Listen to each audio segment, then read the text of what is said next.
Boa noite a todos. Agora estamos na mensagem 14 dos pontos cruciais da verdade nas epístolas de Paulo em Efésios. E como vocês veem no título, chegamos ao grande mistério de Cristo e a Igreja que acabamos de cantar. Essa é uma questão maravilhosa de hoje à noite. Eu quero começar lendo algumas dos versículos. Efésios 5, 25 a 32. Por isso o homem deixará seu pai e sua mãe e se unirá à sua mulher, e os dois serão uma só carne. Grande é este mistério, mas eu me refiro a Cristo e à Igreja. Eu acho que as nossas orações por revelação hoje à noite vai junto com o desejo do Senhor para nós hoje à noite, especialmente como é revelado na sequência desse esboço, na sua composição maravilhosa. Nos mostra, a partir desse versículo crucial, em Efésios 5, nos mostra o grande mistério. Nós temos um portal para ver toda a Bíblia. Nós vemos que a Bíblia inteira é uma questão de romance entre Deus e o homem. Claramente, se você lê esses versículos, Efésios 5:32 refere-se a Gênesis capítulo 2. Em Gênesis capítulo 2, é a praticabilidade de Gênesis capítulo 1.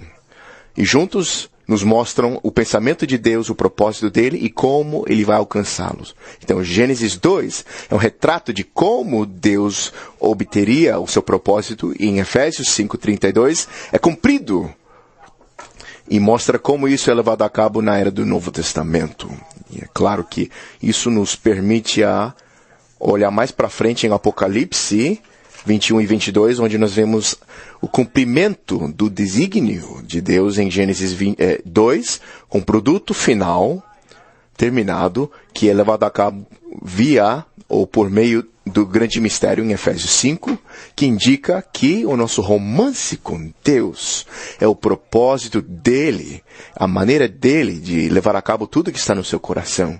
Então, ao orarmos por isso, ele anela isso, para registrar isso em nós, que registremos isso em nós hoje à noite, com tudo que a palavra de Deus, isso está relacionado com esse romance, tudo na terra, é para ser realizado nesse romance. Então, eu acho que precisamos orar contra nós mesmos ao reconsiderar isso, ao nos reformar para esse romance, para deixar de desprezar isso como uma simples filosofia, um tema.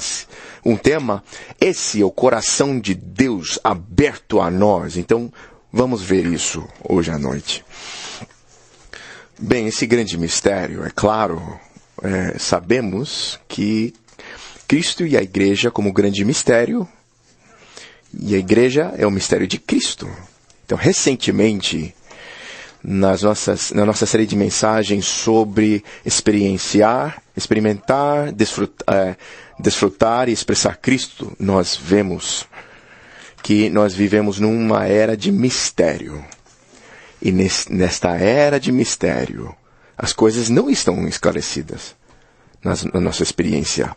Deus permanece um Deus misterioso, ele é um mistério, e ele criou o universo, que é um mistério, e então, ele tornou-se um homem em Cristo para ser o mistério de Deus, Colossenses 2:2, e esse mistério de Deus tem o seu próprio mistério, que é a Igreja, em Efésios 3:4, e esse mistério da Igreja tem um grande mistério, que é Cristo e a Igreja.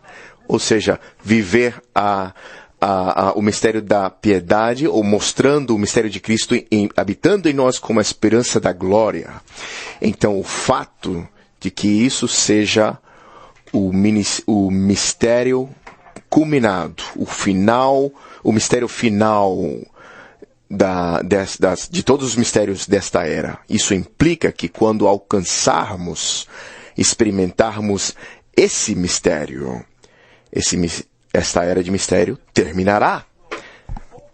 E isso abrirá todos os outros mistérios e esclarecerá todos os mistérios, e então até agora mesmo, enquanto estamos em tempos confusos, difíceis, precisamos considerar que tudo o que acontece, tudo está na palavra para nos levar por esse grande mistério, Cristo e a igreja. Então, agora em Romano 1 diz, ouça, a Bíblia inteira é um romance divino. A Bíblia inteira é um romance divino, um registro de como Deus corteja seu povo escolhido e, por fim, se casa com ele. Que frase, né? Continua. A revelação da Bíblia, isto é, a Bíblia esclarecida, iluminada, uma revelação prova que a Bíblia é um romance que indica que o fator iluminador para a própria Bíblia e para as suas respectivas apresentações é para que entremos e entendamos nisso como participantes anelando em um romance. Vocês têm a sensação de que há um clamor da parte de Deus nisso? Onde estamos nisso? Onde estamos nós? Ele é um tom, isso deve estabelecer o tom para as nossas reuniões, os nossos serviços, nossa vida de casado, para lermos a Bíblia. Qual é esse tom? É um tom de romance. Por favor, ao procedermos, compare esse entendimento ou esse retrato com a sua experiência atual e converta qualquer discrepância em oração genuína. A Bíblia, a revelação da Bíblia nos mostra a história de amor de um casal universal. Alguns comentários, sublinhe a palavra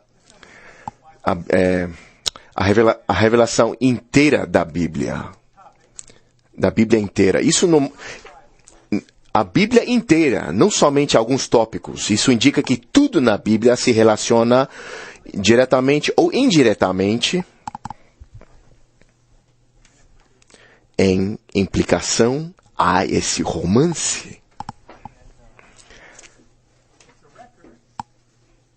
É um registro que nos mostra como Deus corteja seu povo escolhido, como ele faz o cumprimento de todos os tipos do Antigo Testamento e se casa com ele.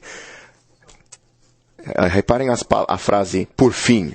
Deus corteja seu povo e por fim se casa com ele. Então, Tyler se apaixona por Suzy. E Tyler corteja Suzy. Pacientemente, e atrai ela, e corteja ela. E por fim,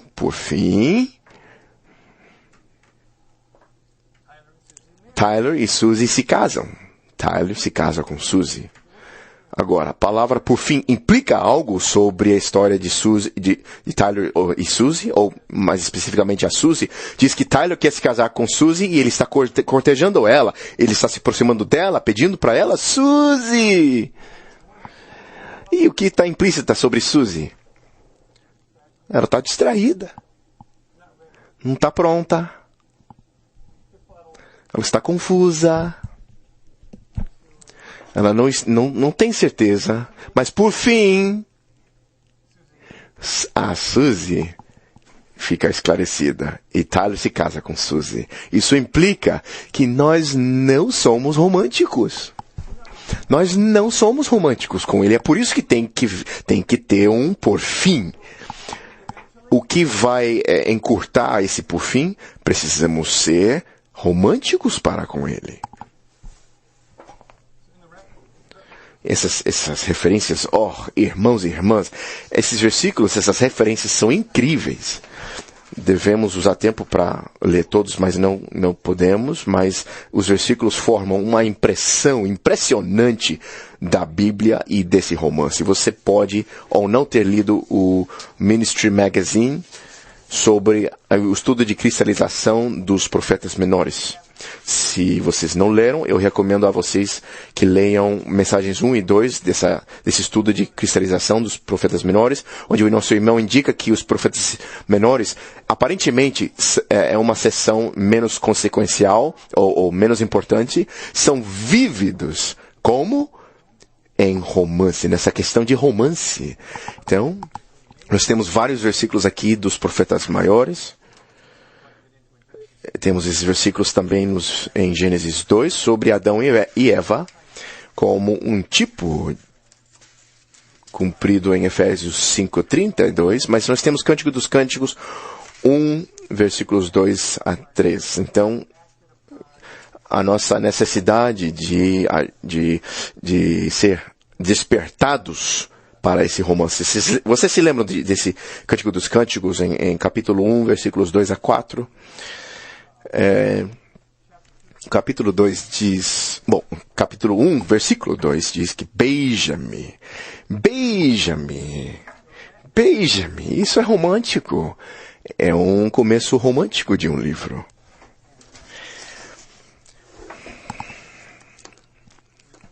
Então, o entendimento do que acontece entre o versículo 1 e 2... O Cântico dos Cânticos, que é de Salomão, versículo 2, que diz, beija-me. Então, o que aconteceu antes desse versículo? O que aconteceu? Como ela chegou lá? Beija-me, nesse ponto de beija-me. Bem, o irmão Watchman diz que aqui é um crente regenerado. Um crente regenerado que toca a atração e a preciosidade dele. E ela acorda, desperta, tendo sido beijado por ele. Então, agora, a história é diferente. Então, nós precisamos, todos estamos entre Cântico dos Cânticos 1 e 2. Precisamos chegar no 1, 2a. Beija-me. Então vamos ter isso como a nossa oração. Beije-me.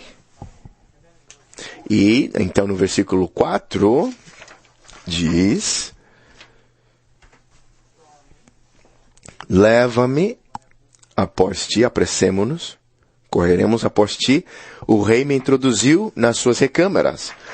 Primeira frase desse versículo. Isso implica que as recâmaras dele referem-se ao nosso espírito regenerado, onde nós podemos correr para lá juntamente com ele.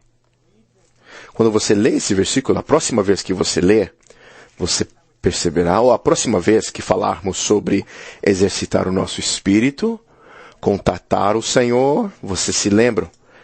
Esse é o Senhor com uma intenção romântica, introduzindo você nas suas recâmaras para ter um romance com você.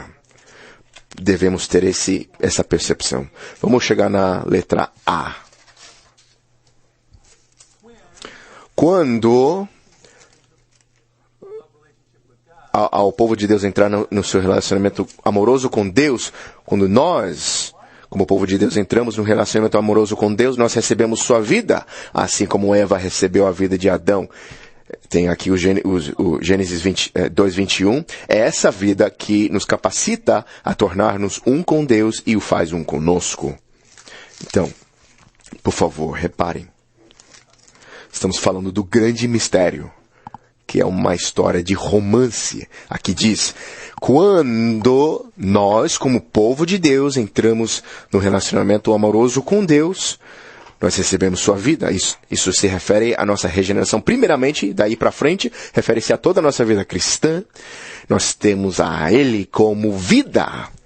Nós temos a Ele como vida quando nós o amamos, quando não estamos nesse relacionamento com o amor, é questionável quanta experiência de vida nós temos. duvidoso.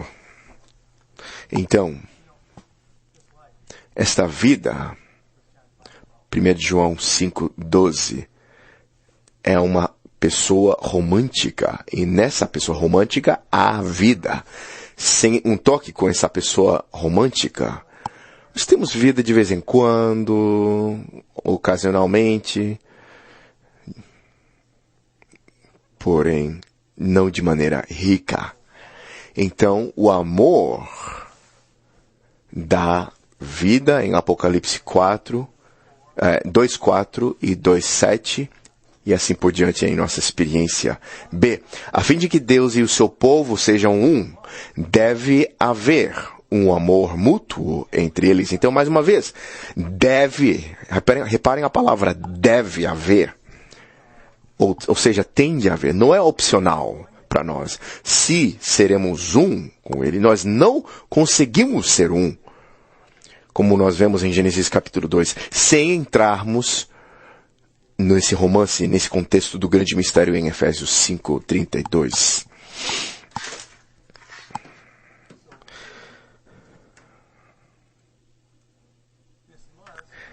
Esse deve haver implica que pode não haver um amor mútuo.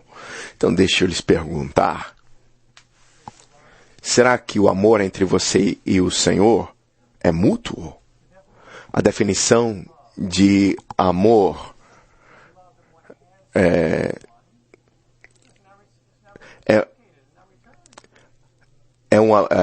tem um amor que não é reciprocal, ou não é mútuo. Será a origem de um amor que não é retornado a você, é um dos maiores decepções numa vida de alguém. Então, você pode sentir, pode imaginar, dá para imaginar a decepção que ele pode sentir, seja individual ou coletivamente.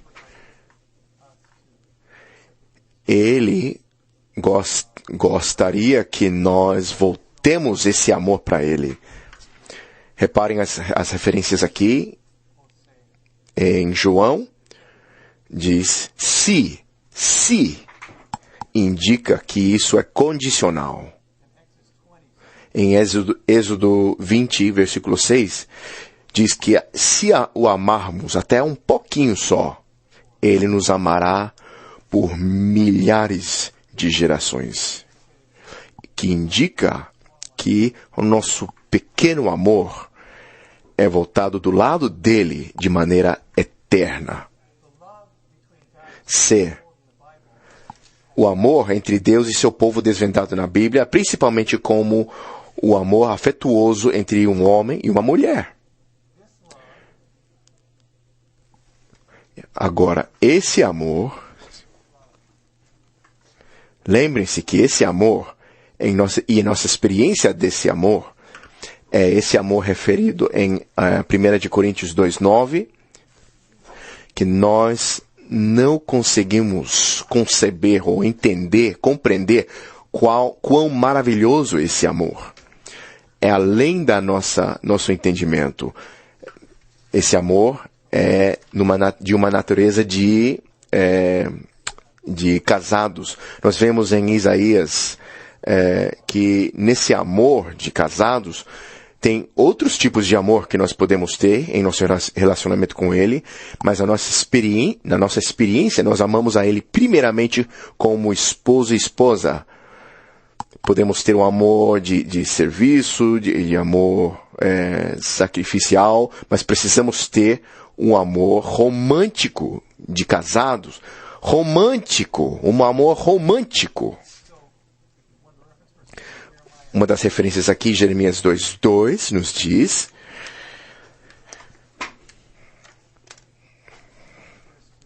isso se refere a... Eu lembro-me de ti, da tua afeição quando era jovem, e do teu amor quando noiva, e de como me seguias no deserto. Do teu amor, ou a tua bondade. Então, quando não somos românticos com o Senhor, para com o Senhor, a maneira ele poderia ter dito: você não é boa, você não é boazinha para comigo. Em reciprocar, em retribuir o amor dele por nós.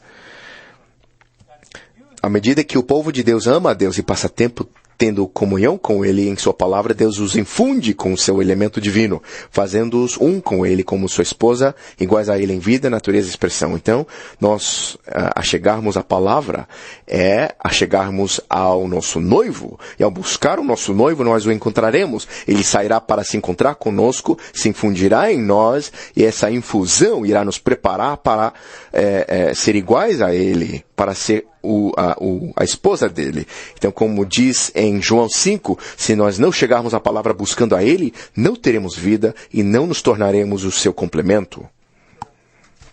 Então, os versículos aqui de Salmo 119 são bem adequados. Salmo 119 é o capítulo mais longo da Bíblia. Então, se a Bíblia é um romance, o capítulo mais longo deve ser romântico. Será que é? Salmo 119 é muito romântico e nos mostra que a maneira que ele prepara um lugar de encontro para nós é na sua palavra. Ele quer que encontremos com ele em sua palavra. E quando fazemos isso, nós o recebemos em sua pessoa, recebemos a sua vida e nós nos tornamos iguais a Ele em vida e natureza e expressão. Tem algumas notas aqui, alguns comentários. Esse capítulo começa com versículo 2, Senhor, eu te busco de todo o coração. Versículo 10, eu busco também, no versículo 10 diz que com todo o meu coração eu busco a ti. Versículo 65 diz: tens feito bem ao teu servo, segundo a tua palavra. Será que o Senhor faz bem conosco na palavra dele? Bom, há uma condição aqui, uma pré-condição. Você faz bem com ele em sua palavra, para encontrando com ele, encontrando-se num tom romântico e numa situação romântica com ele. E ele fará bem com você. É claro que ele sempre faz bem conosco. Isso se refere especialmente com o tom de Salmo 119. Então, o versículo 40 diz que a tua palavra é pura e o teu servo o ama. Então, isso se refere à nossa origem, nossa fonte. Essa fonte é uma pessoa. Nós chegamos à palavra para encontrá-lo e nós o encontramos na palavra pura. E ao encontrá-lo na pura palavra, o salmista diz que o teu servo ama isso. Nós amamos a palavra pura, porque nós recebemos e somos infundidos com ele ali. No versículos 15 a 16 diz, a outra referência, meditarei nele em desfrute, meditamos nele e terei respeito ou teremos prazer. Então, não é somente uma questão de estudar, mas é uma questão de desfrutarmos a palavra. Na maturidade da vida de Cristo, a que ama Cristo torna-se reprodução de Cristo, igual a Ele em vida, natureza, expressão e função, mas não na deidade, para lhe corresponder para o seu casamento. Temos Cântico dos Cânticos 6:13, onde fala sobre a buscadora se tornando sulamita, e ela, na sua maturidade de vida, é a reprodução dele, igual a ele, em vida, natureza, expressão e função. E agora, eles podem se casar. Que maravilhoso, né? Agora, ao falar disso, Deus é amor. Deus também é alguém que ama. Então, Deus é romântico. Cristo é amor. Cristo é alguém que ama. Então, Cristo é romântico. Então, romance é um substantivo, um substantivo comum, mas, na verdade, na Bíblia, é um romance com letra maiúscula. O Senhor Jesus é romance. Então, quando participamos dele, ao chegar na palavra, nós nos tornamos iguais a ele em vida e natureza, e nós nos tornamos o quê? Um romance. E nós somos capazes de adequadamente corresponder a ele, sendo um com ele, porque nós somos tão romântico quanto ele, nós nos tornamos ele em vida e natureza. E o amor dele não é mais não recíproco. Agora é recíproco. F diz, grande é este mistério, mas eu me refiro a Cristo e à igreja. Então, esse ponto, para resumir, se estamos sérios com respeito a esse grande mistério, precisamos ser românticos. Então, será que você consegue se introduzir nesse romance, como Paulo em 2 Coríntios 11, 2, levando aos outros nesse romance, até que tenhamos a nossa vida da igreja nesse romance, sua vida de família em romance, sua vida de casado em romance, neste romance. Será que esse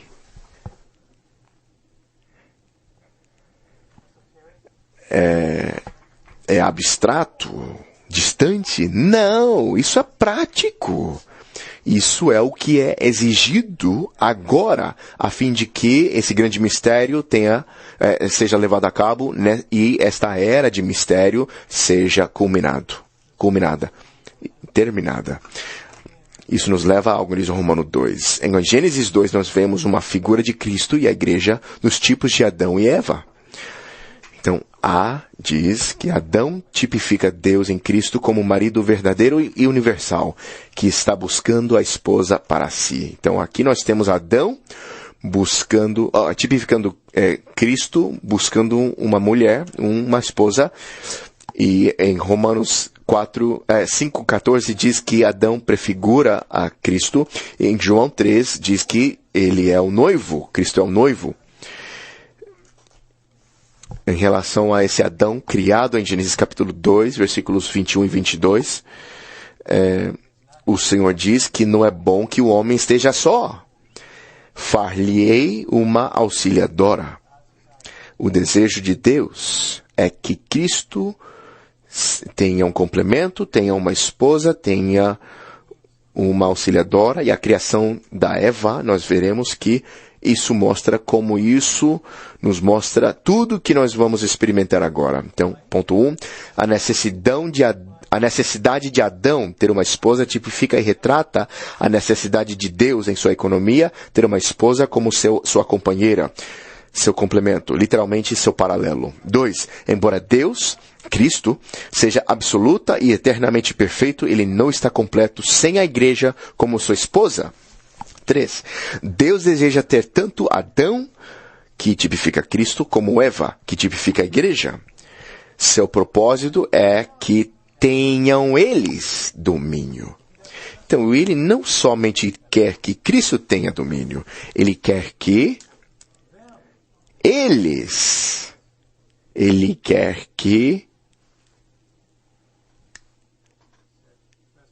ele disse, façamos ao homem a nossa imagem e tenham eles. Então, esses eles inclui Cristo e o seu complemento.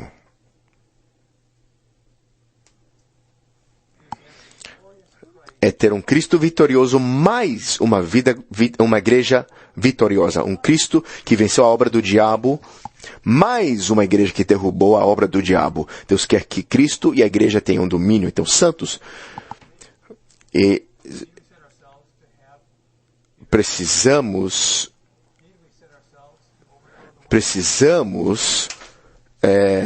ser vitoriosos, precisamos vencer a obra do diabo, derrubar o diabo, precisamos ter esse domínio. Mas Deus quer ter uma igreja vitoriosa. Nós não queremos ser vitoriosos, uma igreja que derruba o diabo? Ele não quer que a igreja derrube o diabo? Exercer o domínio? Ele não quer que a igreja tenha domínio? Como é que ele faz isso? Romance! Sim! Você tenta, pessoalmente, ou até coletivamente, você tenta. Nós já tentamos, certo? Já tentamos, todos nós. Lutar a guerra espiritual, derrubar o inimigo, envergonhar ele, exercer o domínio. Mas o que nós não tentamos ainda, a coisa que ainda não fizemos é que nós não nos tornamos românticos. Vocês concordam? Por favor, deixe-me saber se vocês não concordam. Vamos prosseguir para 3. Precisamos ver o que Deus fez a fim de produzir um complemento para si. Então, bom, eis-nos aqui em Efésios 5:32. Nós olhamos para trás, vendo como entendemos esse mistério em 5:32, esse grande mistério. Nós vemos os detalhes em Gênesis capítulo 2, descrevendo como isso acontece. E quando olhamos a partir de Gênesis 2, nós olhamos para frente, isso foi cumprido na vida da igreja, na qual estamos no tom de romance, coletivamente buscando para nos tornar a sua noiva. Letra A. Da terra, Deus formou todo o animal do campo e toda a ave do céu e levou-os a Adão. E deu nome o homem a todos os animais domésticos, às aves dos céus e a todos os animais selváticos. Para o homem, todavia, não se achava uma auxiliadora que lhe fosse idônea. Eu gostaria de aplicar isso agora. Isso mostra a impossibilidade de qualquer coisa formada do pó da terra, ou seja, na vida natural, que seja o complemento de Adão. Ok, agora, eis a aplicação. Você tem problema de ser romântico com ele? Baseado nesse ponto, por que você tem problema em ser romântico com ele? Sim. Nós tentamos ser românticos com ele na nossa vida natural. Nós tentamos ser o seu complemento em amor, a sua noiva amorosa. E na vida natural nós sentimos que não está acontecendo nada, nós nos sentimos frustrados. Nada de nós pode ser um complemento para ele, incluindo o nosso desejo de tentar ser o complemento dele. B. A esposa deve ser igual ao marido em vida, natureza e expressão. Entre os animais domésticos, as aves e os animais selváticos, Adão não encontrou uma companheira para si, alguém que lhe correspondesse. C. A fim de produzir um complemento para si, Deus primeiramente tornou-se homem, como tipificado pela criação de Adão por Deus. Então, aqui nós vemos que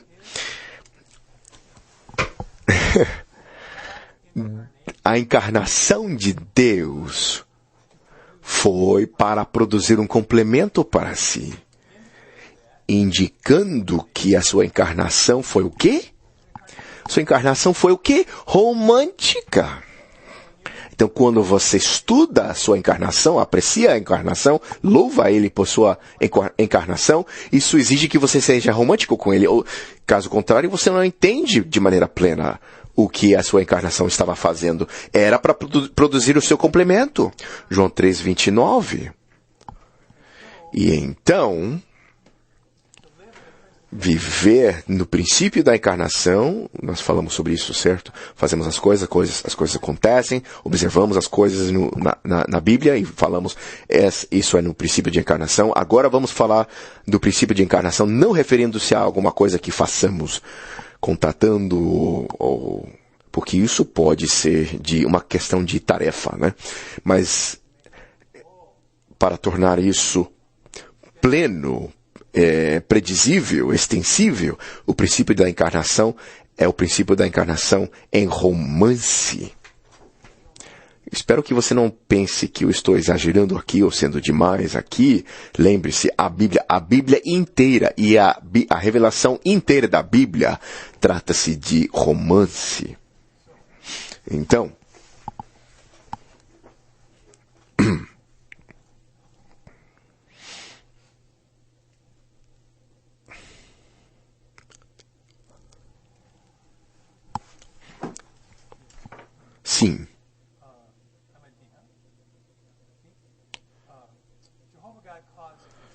D. O Senhor Deus fez cair pesado sono sobre o homem e este adormeceu. Tomou uma das suas costelas e fechou o lugar com carne. Então, nós temos subitens aqui. O irmão Bob também vai elaborar nesse ponto sobre Gênesis 2:21.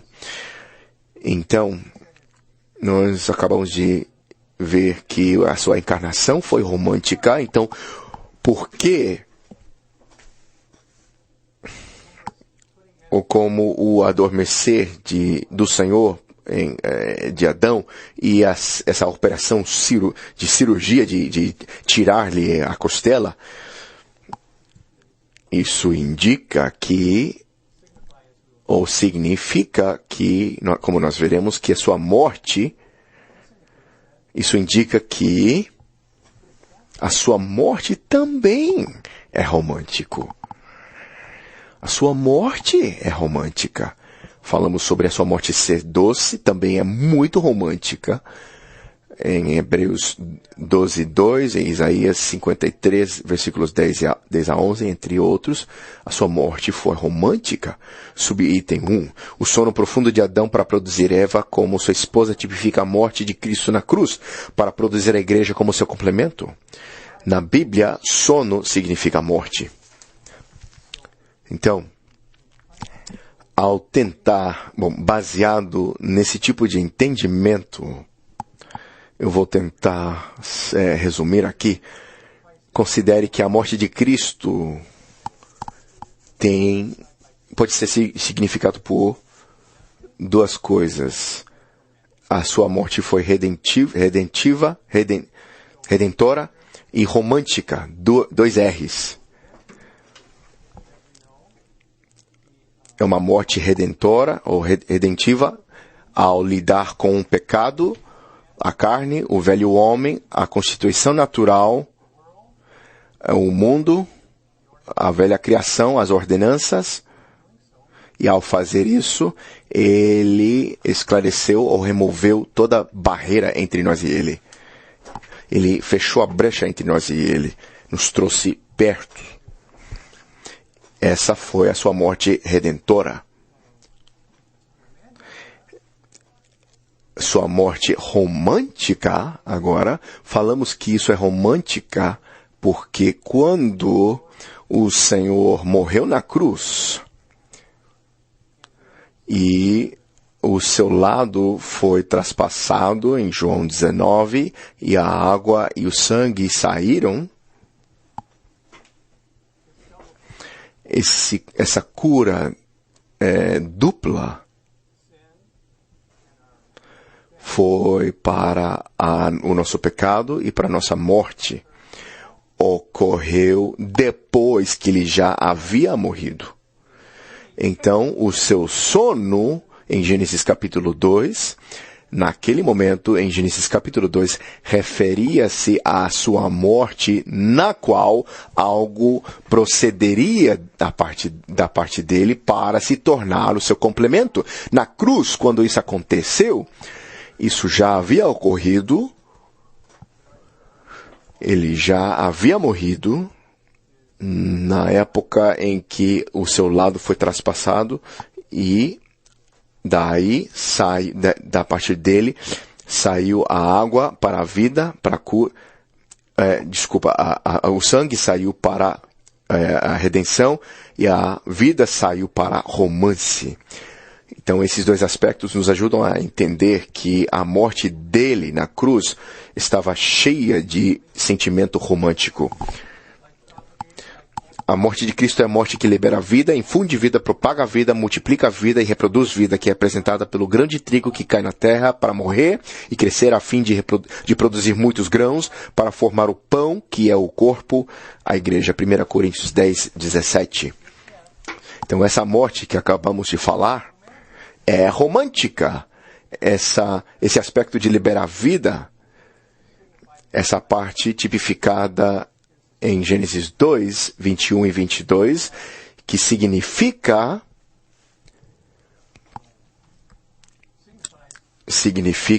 a sua morte que libera vida, infunde vida. Portanto, isso foi para produzir o seu complemento. Tudo isso também é romântico. Então, a produção do único pão, dos muitos grãos, em 1 Coríntios 10, 17, e diz que significa que nosso desfrute na mesa do Senhor também deve ser uma situação de romance, e também indica que nosso viver diário, significado pela mesa do Senhor, deve ser uma vida de romance. Certo? Certo? Ok. 3. Por meio da morte de Cristo, o fogo da vida divina nele foi liberado. E por meio da sua ressurreição, sua vida divina liberada foi infundida nos seus crentes para constituir a igreja. Lucas 12, 49 a 50. Oh! Como eu desejaria que já estivesse aceso esse fogo na terra. Esse fogo na terra foi a liberação da sua vida, significado pela tipologia em Gênesis 2, 21 e 22. Também é romântico. Esse fogo é um fogo ardendo no seu coração. Ardendo no seu coração, que o levou a morrer por nós. Foi liberado na sua morte na cruz e foi então infundido em nós, fazendo com que nós tivéssemos um fogo, chama no nosso espírito. Em 2 Timóteo 1,6 fala sobre isso. Nosso irmão fala que nós, em nossa vida natural, somos como pedaços de aço preto, escuros. Mas esse aço foi lançado no fogo, aquecido, fica vermelho, torna-se o próprio fogo. Brilha e se torna glorioso. A escuridade desse aço preto resplandece quando Cristo é apresentado a igreja é apresentada a Cristo, como todos os membros são queimando em espírito, contratando ele em romance, eles se tornam a noiva. Número 4, por meio de tal processo, Deus em Cristo foi trabalhado no homem com sua vida e natureza para que o homem seja igual a Deus em vida e natureza, a fim de lhe corresponder como seu complemento. Então, por meio desse processo, podemos nos tornar a Ele para ser o seu complemento, correspondendo com Ele. Irmão Bob?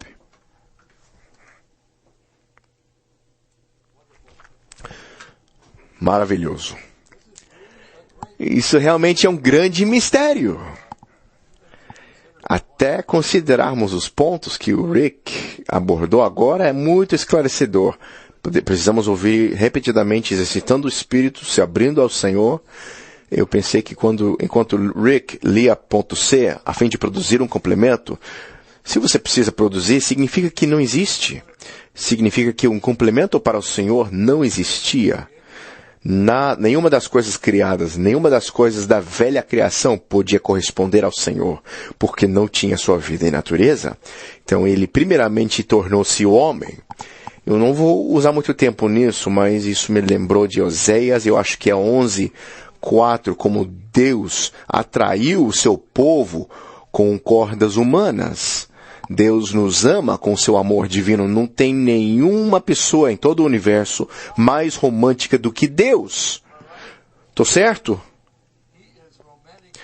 Ele é totalmente romântico. Ele nos ama com um amor divino e eterno. Mas para que esse amor alcance-nos, Deus teve de se tornar homem para nos atrair com cordas de homem. Então Deus, em sua humanidade, é uma pessoa romântica. Esse Deus romântico tornou-se homem para nos atrair, para se manifestar a nós, a fim de que nós o conhecêssemos, se expressasse a nós, e por fim morrer por nós. A sua morte foi romântica, porque em vários lugares diz que, como em Romanos 5, acho que versículo 7, Deus dá o seu amor por nós, enquanto nós ainda éramos pecadores, Cristo morreu por nós. O que é isso? Isso é amor. O que motivou o Senhor a morrer por nós. Ele nos amou. E Paulo mostrou isso em Gálatas 2:20. Diz que Cristo me amou e se entregou por mim. Isso é romântico. Isso é nos atrair para nos ajudar a nos abrir a Ele, para corresponder a Ele. Deus quer que estejamos num romance com Ele. Precisamos ver isso mais e mais. Obrigado, irmão Rick. Eu realmente aprecio o falar persistente do irmão Rick nessa questão. Precisamos entrar nisso. E eu vou dizer um pouco mais sobre isso mais tarde. Vamos prosseguir para a letra E no esboço, que diz que e a costela que o Senhor Deus tomara ao homem, transformou-a numa mulher e lhe a trouxe. Então, aqui na versão Restauração é fiel ao hebraico, ao original. Não diz que fez essa costela numa mulher, diz que a edificou. Significa que, a fim de ganhar a mulher, uma obra de edificação tem de ser realizada. Deus tem de fazer uma obra de edificação para produzir essa mulher, que esse é o complemento. Adão é um homem, tipificando Deus em Cristo, e Eva, como mulher, tipifica a igreja, como a noiva e a esposa de Cristo. Então, aqui é ponto 1. A costela tirada do lado aberto de Adão tipifica a vida eterna inquebrantável e indestrutível de Cristo. E continua, a qual fluiu do seu lado furado, para infundir vida aos seus crentes para a produção e edificação da igreja como seu complemento. Então eu gostaria de falar algo sobre edificação, que nós já ouvimos várias vezes, que a igreja é um edifício orgânico. Ela é edificada na vida divina, pelo crescimento da vida divina, certo? Como esta vida que recebemos pela morte e ressurreição do Senhor, à medida que cresce em nós, ela nos transforma em materiais preciosos. A Bíblia nos revela que essa vida é transformadora. Ao crescer em nós, o Senhor nos transforma em ouro, pérola e pedras preciosas. Nós éramos poeira, mas precisamos nos tornar materiais que servem para o edifício. Como isso acontece? Pelo crescimento de vida. Cristo entra em nós, ele se dispensa em nós como a semente de vida, mas ele precisa crescer em vida. Ele precisa crescer em nós em vida, fazendo com que nós cresçamos em vida para nos transformar, e o resultado da transformação é edificação. É esse edifício. Então, esse ponto sobre transformação e edificação por meio do crescimento na vida divina. Essa vida que cresce, que transforma e edifica. A vida que recebemos do Senhor, que é o próprio Senhor, é uma vida que edifica. Ela tem a capacidade de nos tornar os materiais adequados para o edifício, nos edificando para ser uma só entidade, uma só pessoa coletiva, a esposa do Senhor Jesus. Eu gostaria de reforçar o pensamento esse conceito de romance ao ler algo do ministério de irmão Witness Lee. Ele falou algumas mensagens em 1964 chamadas as lições práticas sobre vida. Ele tem um capítulo cujo título é A Maneira de Crescer. A primeira maneira, ele nos dá 4 maneiras de crescer em vida. Santos, precisamos crescer em vida, senão não haverá edifício, certo? O crescimento é para o edifício.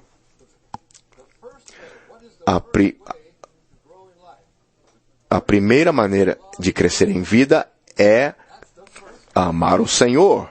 Essa é a primeira maneira. Nós precisamos de um amor pelo Senhor. O amor vem primeiro, a fé vem primeiro e depois o amor. Somente a fé não funciona. ter fé sem amor é como andar com um só pé. Se não amamos o Senhor, o nosso amor, nosso coração ou estará cheio de pedras. Ele está se referindo a Mateus 13, né? Onde a semente é semeada no solo e debaixo disso há pedras e também tem espinhos. Então, o nosso coração pode ser cheio de pedras ou pode ser sufocado por várias coisas. Não tem outro caminho senão o amor. E não tem outro caminho senão o amor. Para que o Senhor cresça em nós, o nosso coração precisa ser cavado. Com que o nosso coração pode ser escavado? Com uma só coisa, o amor. Nenhuma coisa em nenhuma pessoa pode retirar essas coisas ocultas em nosso coração. Isso exige o nosso amor pelo Senhor. O amor faz muito trabalho para tirar todas essas pedras em nós. É esse amor que é capaz de nos libertar de todos os elementos que nos sufocam. A única coisa que pode nos liberar de qualquer tipo de sufoco é o amor. Então precisamos aprender a orar que o Senhor nos conceda tal amor. Então nós não conseguimos. Um dos pontos que Rick leu tem um ponto que diz que deve haver um amor romântico, um amor mútuo entre o povo de Deus e Deus. Esse amor não é opcional. Mas nós não somos a fonte desse amor, certo? De um lado, precisamos nos exercitar para amar. Ele já entrou em nós como o próprio elemento do amor divino. Nós temos esse elemento em nós. Até nosso espírito é um espírito de amor. Em nosso coração, ele derramou o seu amor, seu espírito em nosso coração. Então, nós temos o capital com o qual amar a Ele. Nós podemos amá-lo. Nós temos o nosso espírito de amor e nosso coração de amor. Simplesmente dizendo ao Senhor, Senhor Jesus, eu te amo. Precisamos fazer isso todos os dias, certo? Quanto mais, melhor. Precisamos declarar o nosso amor pelo Senhor e até orar que esse amor aumente continuamente. As 7 epístolas em Apocalipse 2 e 3 tratam-se da queda da igreja, mostrando que a origem da queda da igreja, do declínio da igreja, é a perda do primeiro amor. Quando se perde o amor pelo Senhor, primeiro amor, não importa o que façamos por Ele, a vida, por fim, desvanece. Receber a vida requer a fé, mas para ter o crescimento dessa fé, dessa vida, precisa de amor. Dos 66 livros da Bíblia, há somente um livro que se trata totalmente da questão de crescimento, que é o Cântico dos Cânticos. Esse livro é um livro de crescimento. Vocês se lembram de como esse livro começa? A camponesa começa como uma égua, puxando os carros de Faraó. E, no final do livro, ela se torna Sulamita, a reprodução de Salomão. Então, nós vemos o crescimento de vida, que é mencionado na primeira parte do esboço, como a maturidade de vida. Então, todo esse livro inteiro é um livro sobre o crescimento de vida, como um crente cresce por meio do seu relacionamento romântico com o Senhor, para que a buscadora e o Senhor se tornam cada vez mais iguais ao continuar, ao progredir esse livro. E os estágios e mostra os estágios desse livro do começo até o fim. O Cântico dos Cânticos nos diz que depois de que a buscadora é salva, ela ama. Esse é o começo. E no final do livro, nós vemos a maturidade e edificação. Isso mostra que o crescimento começa com o amor. E quando temos o amor, espontaneamente nos oferecemos ao Senhor, consagramos. Então podemos dizer uns aos outros que precisamos consagrar, mas uma vez que amamos o Senhor, espontaneamente nós nos entregamos a Ele. Todo o nosso ser nós entregamos a Ele para que Ele nos possa ocupar totalmente. Então o amor é um requisito indispensável. Como a nota em 1 Coríntios 2. O amor é o requisito indispensável. Letra A. Do lado furado de Cristo saiu sangue e água, mas do lado de Adão saiu somente a costela, sem o sangue. Isso se deve ao fato de, Na época de Adão, não haver necessidade de redenção por meio do sangue, porque não havia pecado. Então, isso nos mostra que há um aspecto da morte de Cristo que não está relacionado ao pecado, à redenção. Está relacionado à libertação da vida e à infusão de vida aos seus crentes. Então, Adão adormeceu, caiu em sono pesado, que representa a morte de Cristo. Mas isso foi antes da queda do homem. Antes de muitas coisas complicadas serem introduzidas no homem por causa da queda do homem, por causa de Satanás. Ponto B. Todavia, quando Cristo estava dormindo na cruz, entre aspas, havia o problema do pecado. Assim, o sangue que saiu do lado de Cristo foi para a nossa redenção judicial. Precisamos dessa redenção judicial, certo? Porque o pecado já havia entrado com todas as suas complicações, todos os fatores frustrantes que afetam a vida divina em nós. A vida em nós quer nos edificar, quer crescer em nós. Então precisamos ser gratos ao Senhor, que por meio da sua morte redentora, Ele totalmente resolveu a questão do pecado, completamente. A morte dele foi uma morte que resolve todos os problemas. Resolve todos os problemas entre nós e Deus. Removeu todas as coisas negativas introduzidas na queda do homem. Então, não importa quanto nós podemos nos sentir derrubados por essas coisas negativas, precisamos nos posicionar com a morte de Cristo que nos redimiu.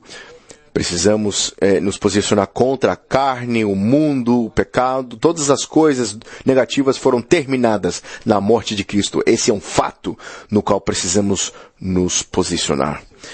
Letra C. Com o sangue saiu a água, a qual é a vida de Deus que flui para a nossa salvação orgânica. Essa vida divina incriada que flui é tipificada pela costela tirada do lado de Adão. Então, santos, dia após dia, precisamos desfrutar a vida que flui de Deus. A vida de Deus que flui. Essa vida flui. Precisamos estar no fluir desta vida. Então, esta vida fluiu como a água, representada pela água que saiu do lado furado de Cristo. Certo? Para infundir a vida divina em nós. Então, para que pudéssemos beber da água da vida, para desfrutemos a vida eterna que flui. É a vida que flui, que nos edifica e nos edifica para ser a noiva de Cristo. Próximo ponto é número 2. Gênesis 2:22 não diz que Eva foi criada, mas que ela foi edificada. A edificação de Eva com a costela tirada do lado de Adão tipifica a edificação da igreja, com a vida de ressurreição liberada de Cristo por meio da sua morte na cruz e infundida nos seus crentes em sua ressurreição. Esta vida foi liberada por meio da morte de Cristo, mas ela foi infundida pela ressurreição de Cristo. Então o Senhor se assemelhou ao grão de trigo que caiu à terra e morreu.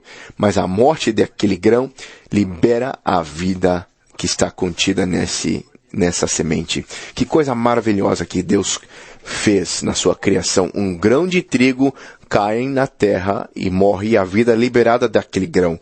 E cresce e produz muitos grãos, idênticos, são iguais ao primeiro grão.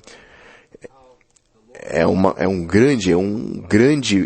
grande figura de como na sua morte, a sua morte liberou a sua vida e ele se infundiu em nós por meio da sua ressurreição.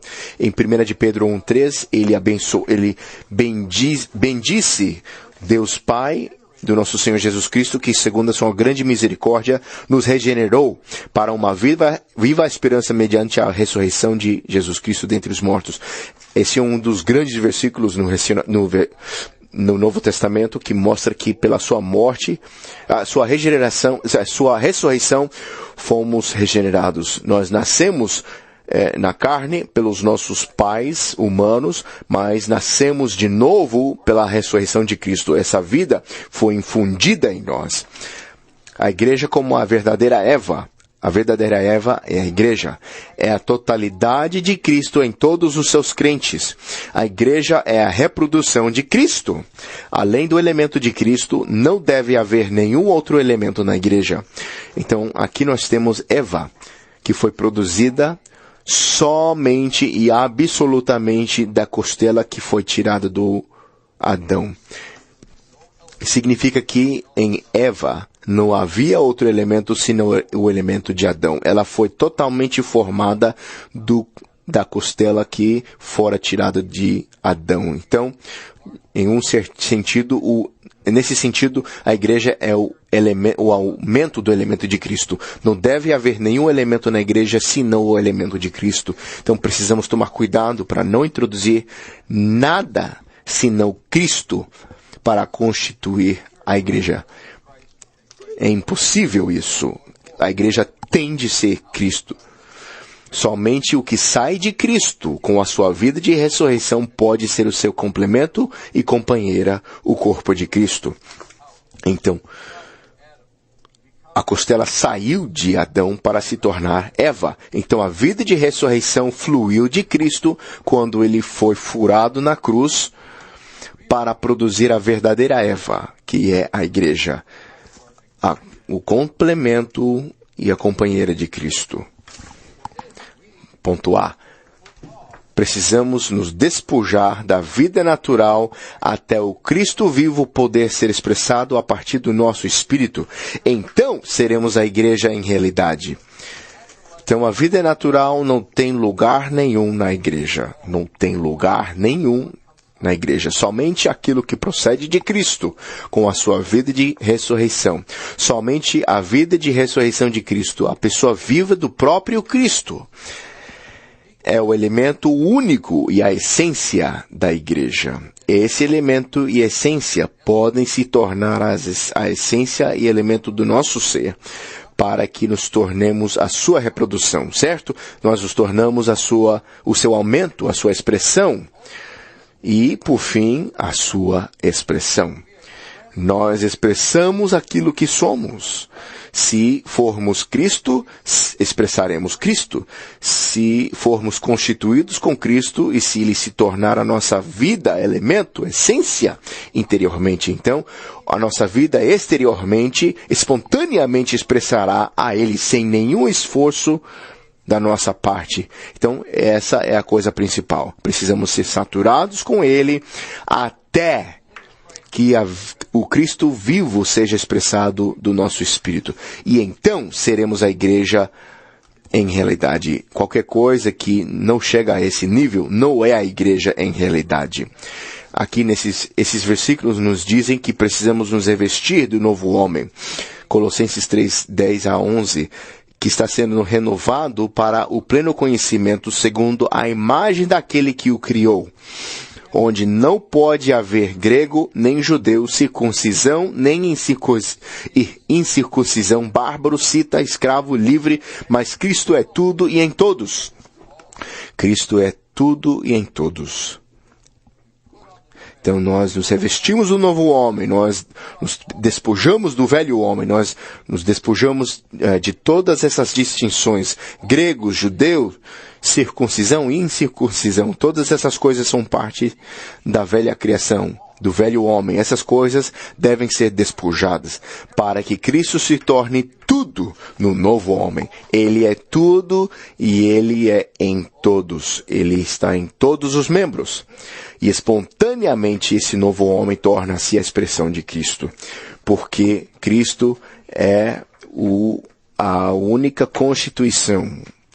constituinte desse novo homem. Agora prosseguimos para a letra B. Expressar qualquer coisa além de Cristo não é a igreja. Já não sou eu quem vive, mas Cristo que vive em mim. Pois para mim viver é Cristo Isso é a igreja. Maravilhoso, certo? Então não devemos expressar nada senão o próprio Cristo. Mas para isso, Cristo precisa ser o nosso constituinte, certo?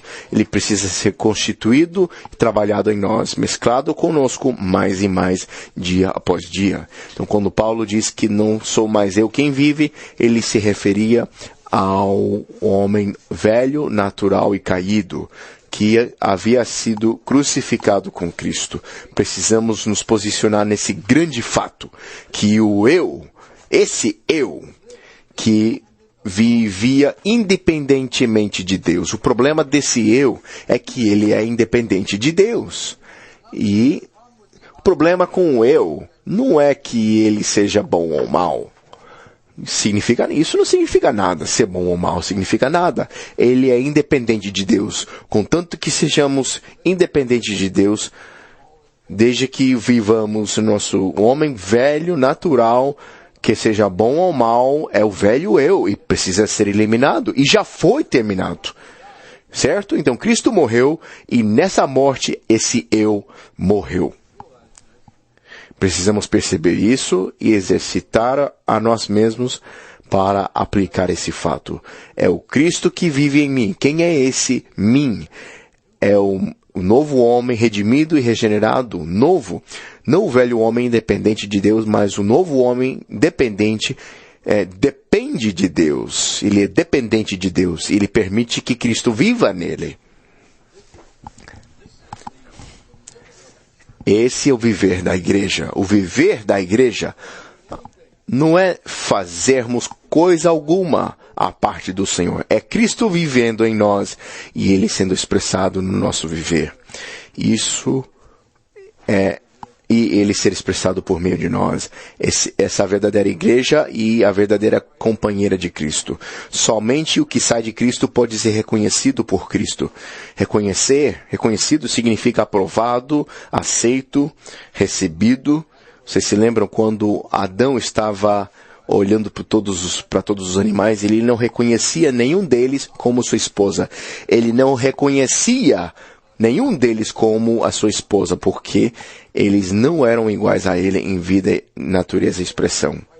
Então Cristo não pode reconhecer nada que não sai dele. Somente aquilo que sai dele, procede dele, pode ser reconhecido por ele. Somente o que sai de Cristo pode voltar a Cristo e corresponder-lhe. Então precisamos ver quão absoluto é essa questão. Eva é um produto puro de Cristo. Nada que não seja, nada que não é de Cristo deve ser o elemento da Eva. Então precisamos nos abrir ao Senhor, deixando que Ele se espalhe em nós, em nossa mente, emoção e vontade, a fim de que todo o nosso ser seja cheio, seja saturado com esse Cristo. E o nosso velho homem será descarregado de maneira gradual.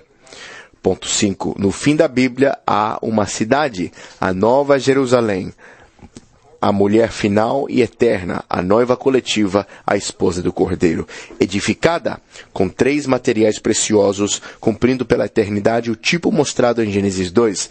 Assim, em tipo, todos os materiais preciosos mencionados em 2, 11 a 12, esses são ouro, bidélio e ônix, são para a edificação da mulher. Então, a mulher é feita desses materiais. E em 1 Coríntios 3 é ouro, prata e pedras preciosas. Em Apocalipse é ouro, pérola e pedras preciosas. Esses materiais são o quê? Para aqueles que estão na aula de Nova Jerusalém, o Deus triuno, Ele é o material para a edificação da Nova Jerusalém, que é o complemento e a companheira de Cristo. Então agora nós estamos nesse processo de edificação, tendo o nosso velho elemento descarregado, sendo substituído com Cristo como novo elemento até que sejamos totalmente saturados com Cristo. Essa é a nossa meta, e não somente a nossa meta, é o nosso destino. Nós temos um destino glorioso, e o nosso destino é nos tornar a Nova Jerusalém, edificada com esses 3 materiais preciosos.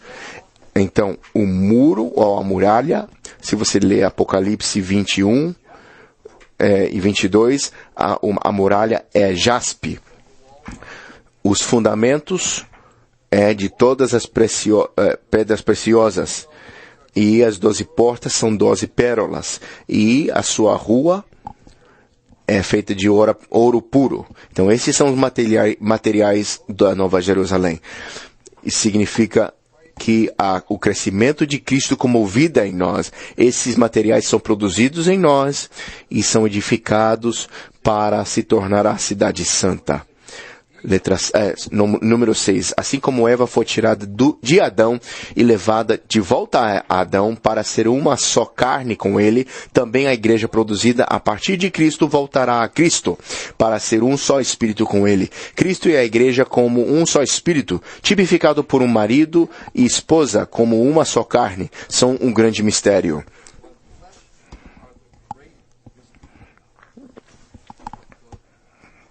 Então a palavra diz em Gênesis 2, um homem deixa seu pai e mãe e se unirá à sua mulher e eles se tornarão uma só carne. Mas em 1 Coríntios 6:17, nós sabemos que aquele que se une ao Senhor é um só espírito com ele. Somos um espírito com ele, com o Senhor. E por fim, em Efésios 5:27, Cristo apresentará a igreja de volta para ele como uma igreja gloriosa, sem mancha, nem ruga, nem nenhuma coisa semelhante, e ela será santa e sem mácula. E por fim, sem defeito. Agora estamos no processo de edificação e o dia virá em que seremos levados a ele para ser a sua esposa, para ser unidos a ele em nosso ser tripartido como um só espírito. Ponto F. Disse o homem, esta, afinal, é osso dos meus ossos e carne da minha carne. Chamar-se-á varoa, porquanto do varão foi tomada. Por isso deixa o homem pai e mãe e se une à sua mulher, tornando-se os dois uma só carne. Essa é a união entre o homem e mulher em casamento para serem uma só carne. Número 1. A igreja é um produto proveniente puramente de Cristo. A igreja é crística, ressurrética e celestial. Os versículos aqui são 1 Coríntios 12:12, onde diz que, assim como o corpo físico é um e tem muitos membros, contudo, todos os membros do nosso corpo físico, embora sendo muitos, são um só corpo, assim também é o Cristo. O corpo é Cristo. Ok. E, então, em Efésios 2:6, diz que quando Cristo foi ressuscitado, nós também fomos ressuscitados com Ele. Então nós somos crísticos, ressurréticos, feitos de Cristo, e também somos ressurréticos. Então cada parte da igreja está em ressurreição. Não está na esfera natural, e sim na esfera de ressurreição. Em ressurreição.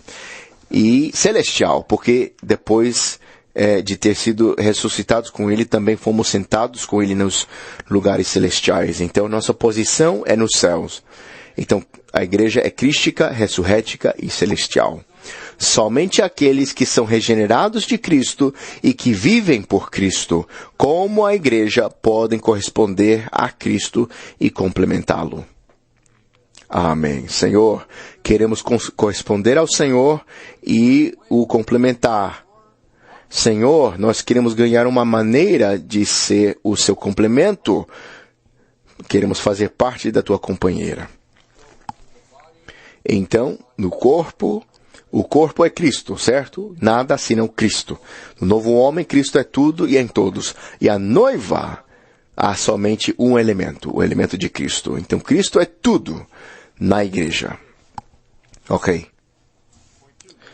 2. Quando Cristo vê isso, ele certamente diz, esta, afinal, é osso dos meus ossos e carne da minha carne. Assim como Eva era o aumento de Adão, a igreja como a noiva é o aumento de Cristo como o noivo.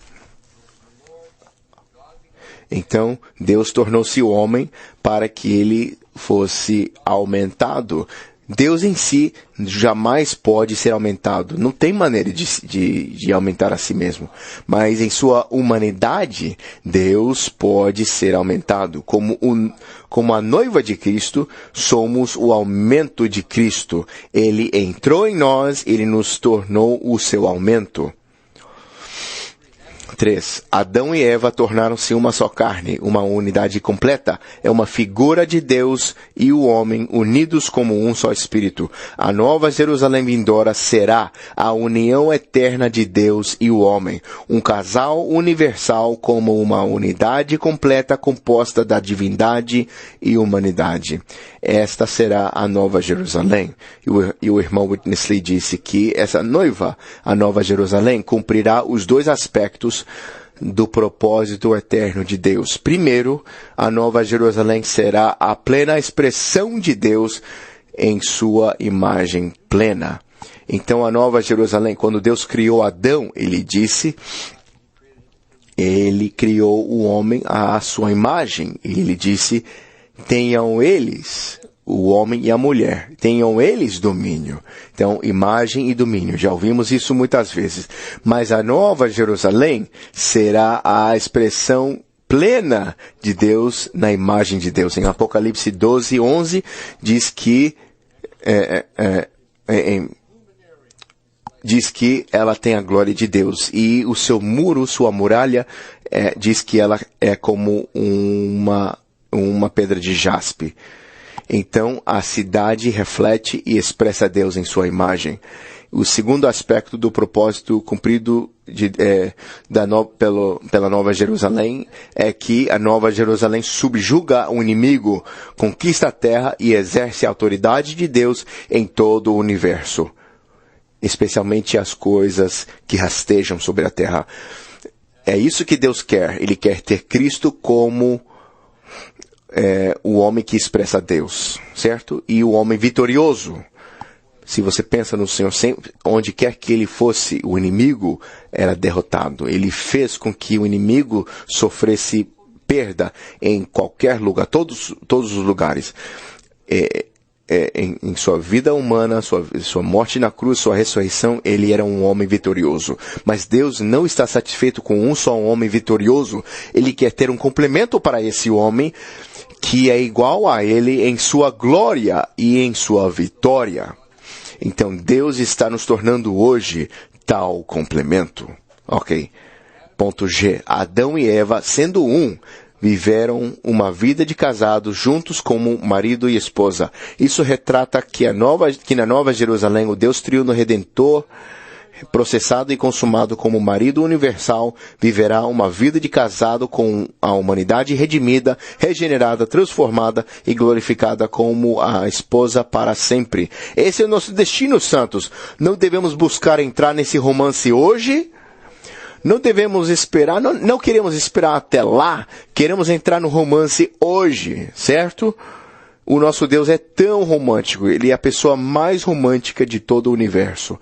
Ele quer nos atrair nesse romance com Ele, para que consumemos com Ele a Nova Jerusalém. O casal universal, o marido universal e a esposa universal, vivendo para sempre a vida de casado. Pense nisso, vida de casado com o nosso amado Senhor. Número 1. Isso vem de uma nota de rodapé em Apocalipse 22:17, onde diz que o Espírito e a noiva dizem, vem.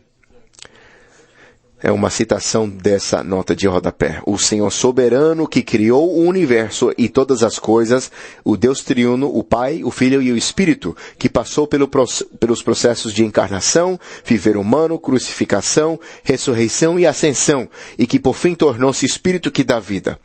Esse é o marido. É unido em casamento ao homem tripartido, criado, redimido, regenerado, transformado e glorificado, composto de espírito, alma e corpo. Isso será nós, certo? Fomos criados, fomos redimidos, fomos regenerados, estamos sendo transformados e seremos glorificados em todo o nosso ser tripartido, composto de espírito, alma e corpo, que por fim constitui a igreja, a expressão de Deus. Então, esse é o destino que Deus predestinou para nós. Vamos ler ponto 2 juntos. Eu amo essa conclusão. Na eternidade que não tem fim, pela vida divina, eterna e extraordinariamente gloriosa, eles viverão uma vida que é o mesclar de Deus e do homem, como um só Espírito, uma vida que é sobreexcelente e que transborda com bênçãos e alegria. Esse é o nosso destino.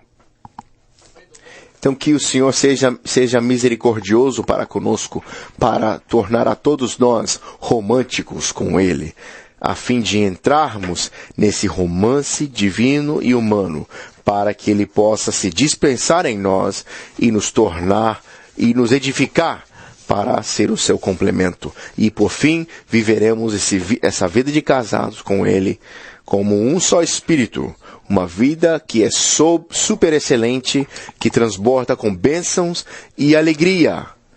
Obrigado, Senhor. Obrigado, Senhor, por essa visão. Essa é uma grande visão. Que o Senhor faça com que sejamos obedientes à visão celestial. Vamos orar com quem está ao nosso lado durante 1 minuto e o irmão Doug nos orientará.